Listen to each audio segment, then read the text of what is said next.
Reservation की कमी कोटा में नहीं आने दी। साथियों, वो गरीब के जीवन के हर दर्द को मैंने समझा है, गरीब की पीड़ा को मैंने देखा है। मैंने देखा जेके लोन में जब बच्चे मर गए थे तो गर्भवती महिलाओं की हालत देखी, तो मैंने जन सहयोग से गर्भवती महिलाओं को अच्छा पोस्टिंग ले। मैं कामों की बात नहीं करना चाहता। ये चुनाव देश को परिवर्तन के चुनाव है। ये चुनाव मोदी जी के नेतृत्व में देश को आगे बढ़ाने के चुनाव है।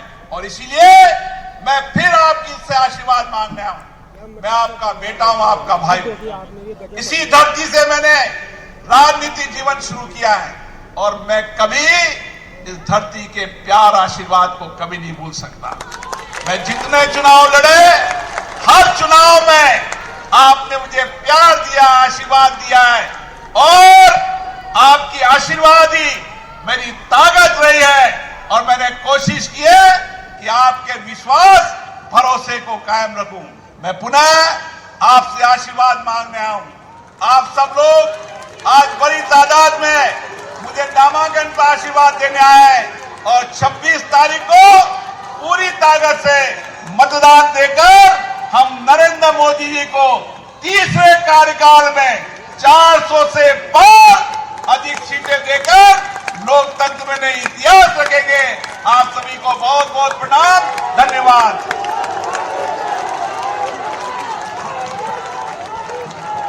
बहुत बहुत धन्यवाद भाई साहब। और आप बहुत भारी मतों से यहां से विजय होंगे।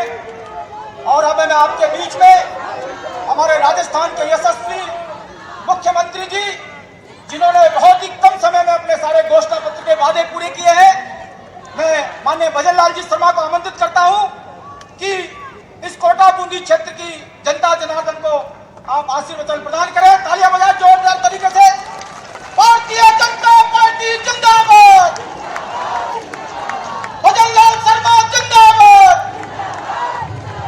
भजन लाल शर्मा जिंदाबाद। बोलिए भारत माता की। मेरे को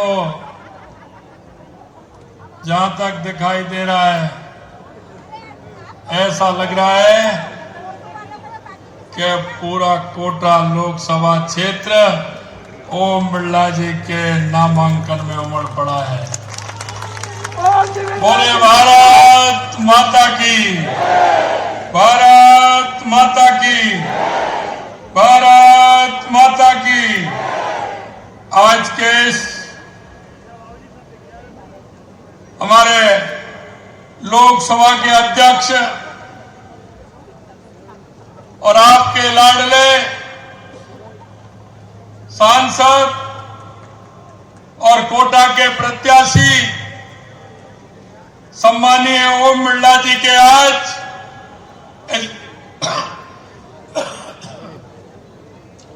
नामांकन सभा में हमारे बीच में पार्टी के हमारे प्रदेश अध्यक्ष सम्मानीय सीपी जोशी साहब,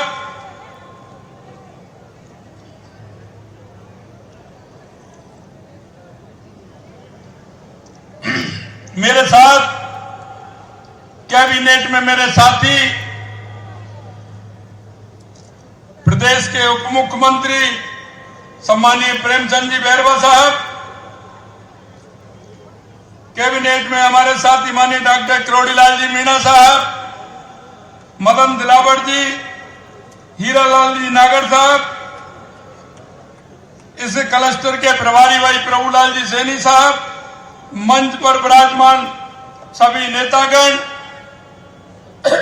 लोकसभा क्षेत्र से आए एक एक गांव-गांव, ढाणी-ढाणी से इतनी बड़ी संख्या में मोतियों से महंगे मेरे कार्यकर्ता बंधुओं, भाइयों और बहनों, आप सभी को नमन करता हूं, आप सभी का अभिनंदन करता हूं, वंदन करता हूं।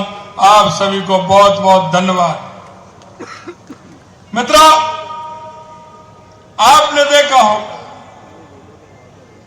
लगातार 2014 के बाद देश में जो परिवर्तन हुए हैं, जिन विषयों को लेकर के देश के यशस्वी प्रधानमंत्री नरेंद्र मोदी जी ने इस देश में परिवर्तन लाने का काम किया है।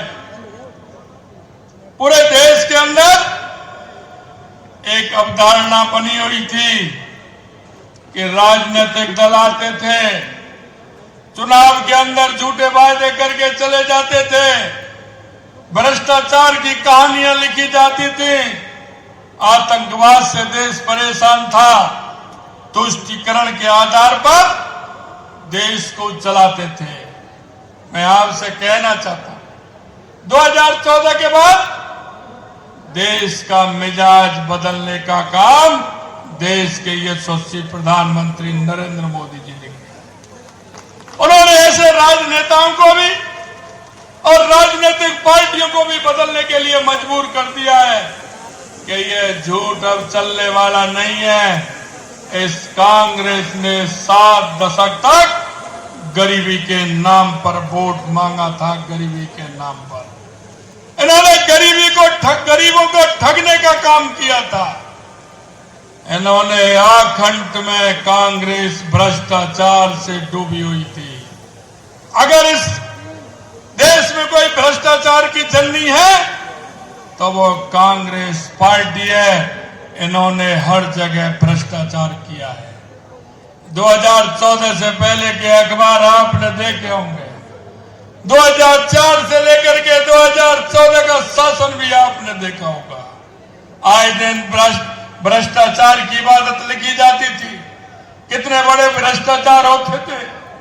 आतंकी आते थे, किसी भीड़-भाड़ वाले इलाके में बम फोड़ करके चले जाते थे, कहीं बस स्टैंड पर बम फोड़ करके चले जाते थे, कहीं रेलवे स्टेशन पर बम फोड़ के चले जाते थे, यहां तक कि शहीदों के सिर काट करके भी ले जाते थे। लेकिन वहां कांग्रेस की सरकार मौन बन करके देखती थी। मैं आपसे कहना चाहता हूं,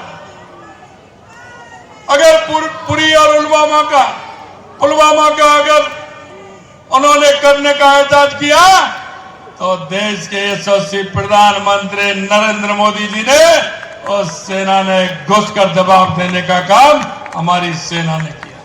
मित्रों, मैं आपसे कहना चाहता हूं कि देश के यशस्वी प्रधानमंत्री नरेंद्र मोदी जी ने गरीब से लेकर के विकास से लेकर के सीमाओं की सुरक्षा से लेकर के और देश में स्वाभिमान और सम्मान से लेकर के दुनिया में अगर भारत का नाम किया है तो देश के यशस्वी प्रधानमंत्री नरेंद्र मोदी जी ने किया है। आज अगर कई युवाओं को सम्मान देने का काम किया तो देश के यशस्वी प्रधानमंत्री नरेंद्र मोदी जी ने किया है। और हमारी माता बहनों को सम्मान देने का काम किया है तो देश के यशस्वी प्रधानमंत्री नरेंद्र मोदी जी ने किया है। अगर किसानों को सम्मान देने का काम किया है तो देश के यशस्वी प्रधानमंत्री नरेंद्र मोदी जी ने किया है। अगर गरीब को सहारा देने का काम किया है तो देश के यशस्वी प्रधानमंत्री नरेंद्र मोदी जी ने किया है।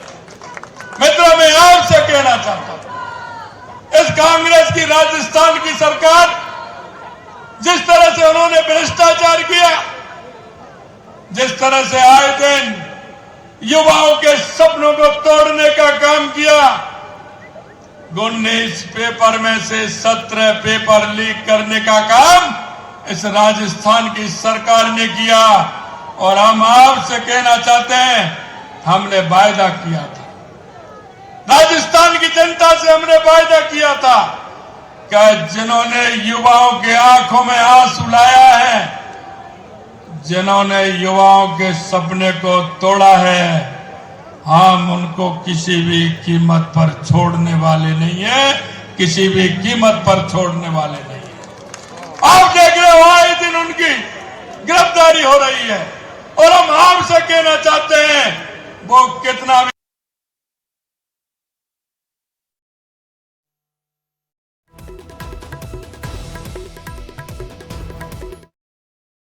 एयरपोर्ट का मामला मैं आपको कहना चाहता हूं, एयरपोर्ट के पैसे भरने थे, राज्य सरकार को उसकी एनओसी देनी थी। माननीय ओम जी भाई साहब का फोन गया, क्योंकि हमें पता है कि देश के यशस्वी प्रधानमंत्री नरेंद्र मोदी जी इस कोटा की धरती से उन्होंने कहा था कि कोटा में एयरपोर्ट बनेगा।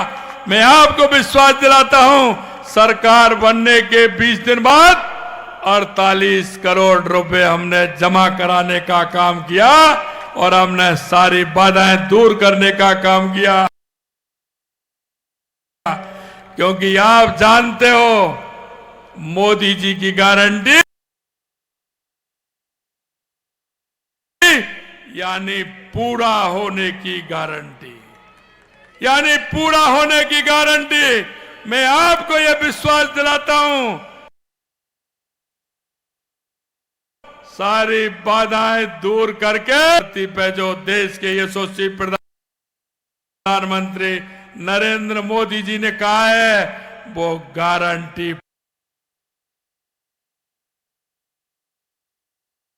पूरी करने की बात मैं कह रहा हूं कि पूरी होगी। और चलिए रुक करते अगली खबर की ओर। हनुमानगढ़ से बड़ी खबर सामने आ रही है। गैंगस्टर रोहित गोदारा के गैंग पर शिकंजा कसा। आपको बता दें कि पीलीबंगा में दिल्ली क्राइम ब्रांच की कार्रवाई देखने को मिली है। पीएचक्यू जयपुर से भी एक टीम भी साथ आई है। तो पीलीबंगा से 3 युवकों को गिरफ्तार किया गया है और तीनों का गैंगस्टर रोहित गोदारा से कनेक्शन है। आपको बता दें कि तीनों पर हथियार सप्लाई करने का भी आरोप है। तो इस वक्त की यह बड़ी जानकारी आपको दे रहे हैं। गैंगस्टर रोहित गोदारा की गैंग पर शिकंजा कसता हुआ दिख रहा है। आपको बता दें कि पीलीबंगा में दिल्ली क्राइम ब्रांच की एक कार्रवाई देखने को मिली है। पीएचक्यू जयपुर से भी एक टीम भी साथ आई है। पीलीबंगा से 3 युवकों को गिरफ्तार किया गया है और तीनों का गैंगस्टर रोहित गोदारा से कनेक्शन बताया जा रहा है। तीनों पर हथियार सप्लाई करने का आरोप है।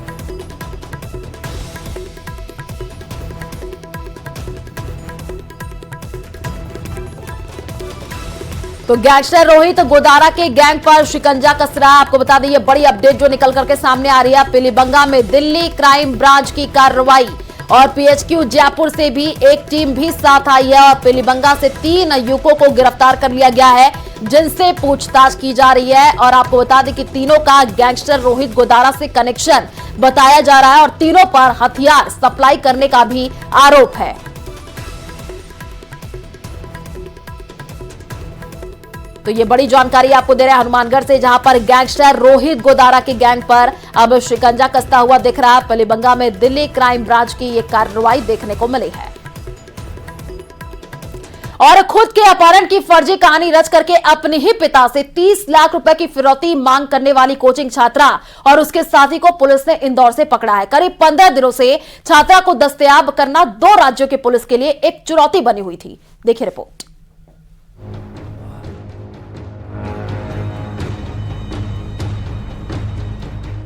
शिवपुरी से लापता छात्रा बरामद। 15 दिन बाद पुलिस ने ढूंढ निकाला। खुद ही कोटा से अपहरण की रची थी कहानी। परिजनों से मांगी थी 30 लाख की फिरौती। पिछले 15 दिनों से राजस्थान और मध्य प्रदेश की पुलिस के लिए चुनौती बनी खुद के अपहरण की कहानी रचने वाली छात्रा काव्या पुलिस को मिल गई है। मुखबिर से मिली सूचना पर पुलिस ने काव्या के साथ ही उसके साथी हर्षित को भी इंदौर से पकड़ा। 2 दिन पहले ही दोनों इंदौर के खुड़ैल थाना क्षेत्र के देवगुराड़िया इलाके के शिवाजी वाटिका के पास एक कमरा किराए पर लेकर रह रहे थे।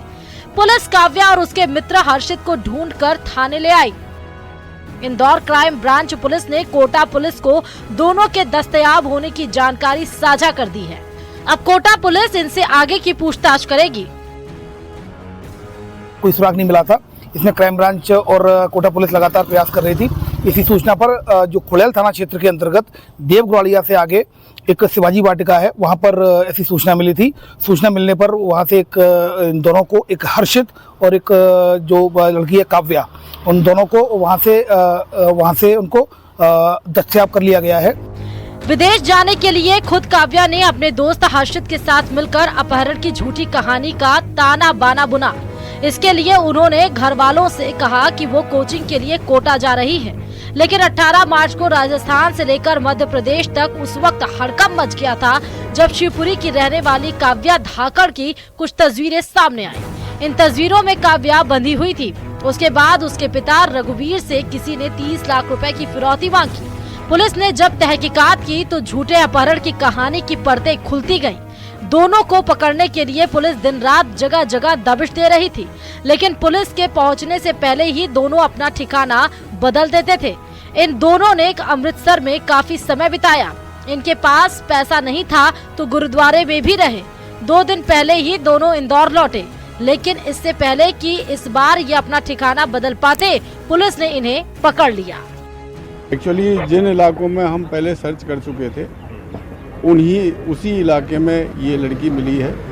और क्योंकि ये उस समय जब हमने तलाश की उस समय ये कहीं दूसरी जगह पे जा चुकी थी, इसलिए हम कामयाब नहीं हो पाए। और जब भी हमने कभी दबिश दी या जहां तलाश किया तो उससे जस्ट कुछ ही सेकंड पहले या कुछ ही मिनटों पहले ये वहां से निकले थे दोनों।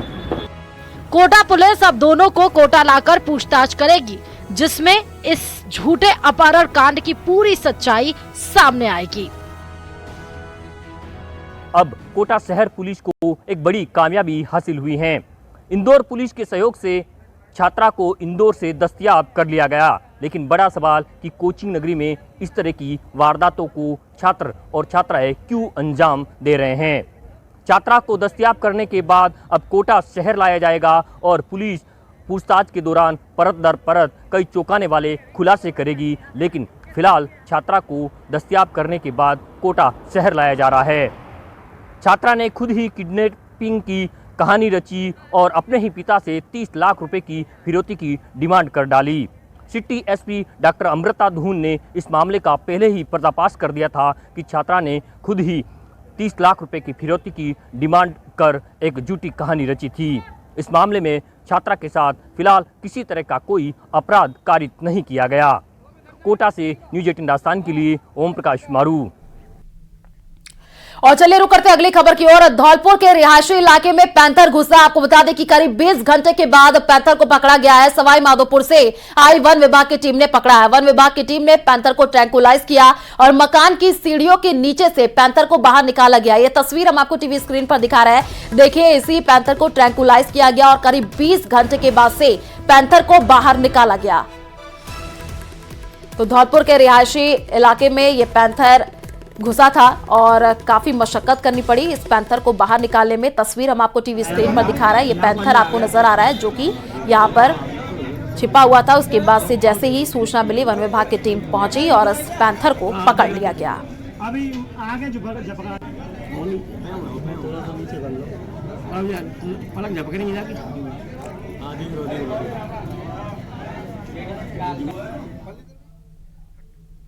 और अब खबर उदयपुर से है, जहां पैंथर का आतंक थम गया है। दरअसल यहां एक मकान में पैंथर घुस गया था, जिसके बाद से ही मकान में लोगों में दहशत का माहौल था और मकान के अंदर 2 महिलाएं भी बंद थी, जिसकी वजह से हड़कंप मचा हुआ था। सूचना के बाद मौके पर पहुंची वन विभाग की टीम ने पैंथर को ट्रैंकुलाइज किया और पैंथर को पकड़ करके ले गए। ये तस्वीर हम आपको टीवी स्क्रीन पर दिखा रहे हैं। देखिए कैसे मकान के अंदर ये पैंथर घुसा हुआ था और यहाँ पर भी कड़ी मशक्कत वन विभाग की टीम को करनी पड़ी। उसके बाद से इस पैंथर को पकड़ लिया गया और मकान में 2 महिलाएं भी थी जिनको लॉक किया गया था।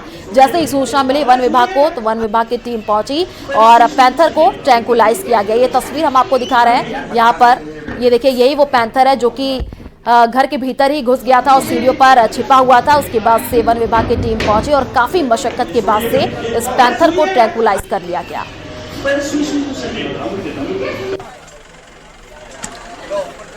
तो पूरा इलाके में हड़कंप का माहौल देखने को मिला था। आसपास के लोग भी पहुंच गए थे और दहशत का माहौल था। मकान में कैसे ये पैंथर घुसा, उसको कैसे ट्रैंकुलाइज किया गया, ये तस्वीर भी हम आपको टीवी स्क्रीन पर दिखा रहे हैं। 14 इलाके में स्थित गांधीनगर कॉलोनी के अंदर पैंथर की दस्तक से लोगों में दहशत फैल गई और कई घंटे की मशक्कत के बाद में वन विभाग की टीम पैंथर को रेस्क्यू करने में सफल हो पाई और उसके बाद में इलाके के लोगों ने राहत की सांस ली। तो वहीं इस घर के अंदर 3 महिलाएं और एक नन्ही बच्ची कैद हो गई थी, उन्होंने भी राहत की सांस ली। सभी सुरक्षित है और सभी को सुरक्षित देखकर घर के जो लोग थे वे भी काफी राहत में नजर आए। आप देखिए कि मैं आपको ग्राउंड जीरो पर लेकर आया हूँ और पैंथर को ट्रैंकुलाइज इसी जगह से किया गया था।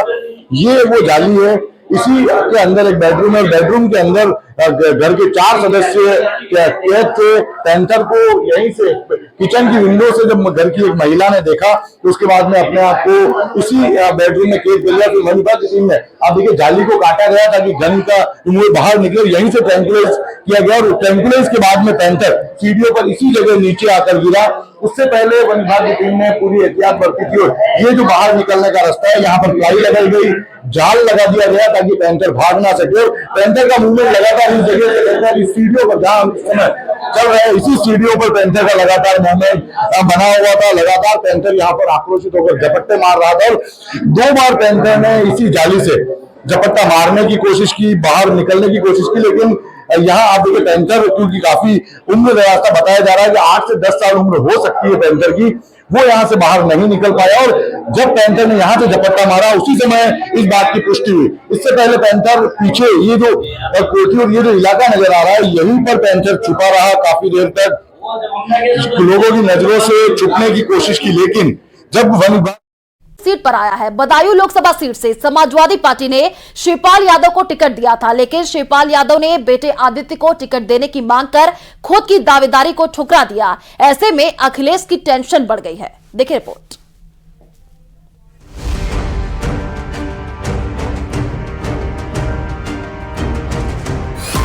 पश्चिमी यूपी में फंसी अखिलेश की साइकिल, फिर फंस गई समाजवादी साइकिल की सियासी चेन।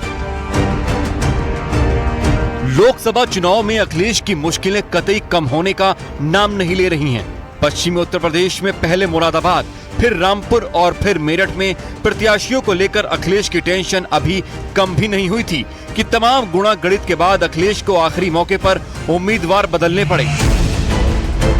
मुरादाबाद और रामपुर में तो इतनी फजीहत हुई कि पार्टी के सिंबल पर 2-2 प्रत्याशियों ने नामांकन कर ताल ठोक दी। आलम यह हो गया कि लखनऊ से दिल्ली तक चर्चा का बाजार गर्म हो गया। सियासी पंडित नफा नुकसान लगाने में लग गए। भला हो कि वक्त रहते अखिलेश ने डैमेज कंट्रोल कर लिया, लेकिन अब बदायूं सीट अखिलेश के गले की फांस बन चुकी है, क्योंकि सवाल कुनबे की बात पर अटक गया है।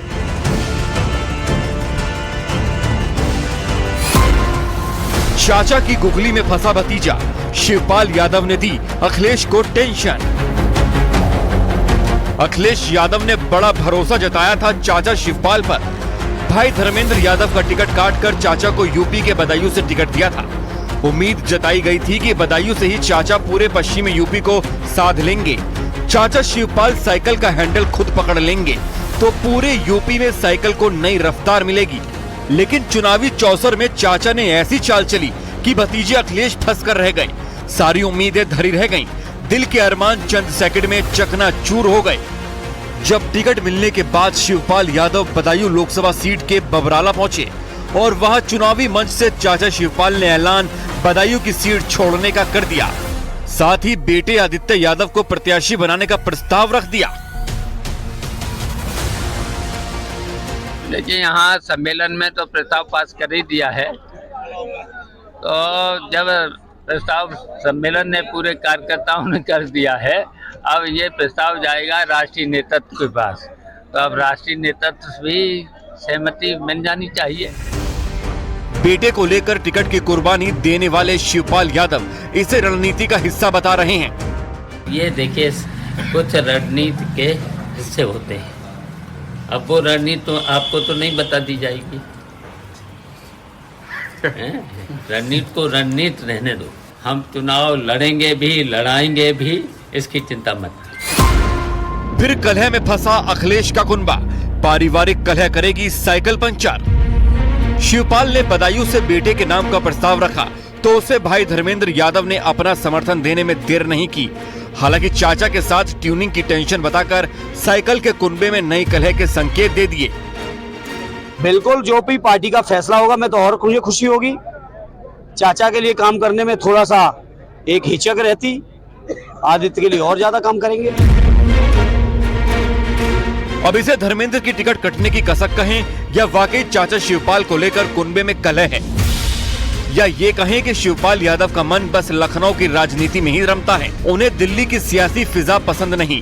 वजह जो भी हो, लेकिन सबसे बड़ा सवाल यही है कि बेटे के लिए पिता की इस कुर्बानी के मायने क्या हैं।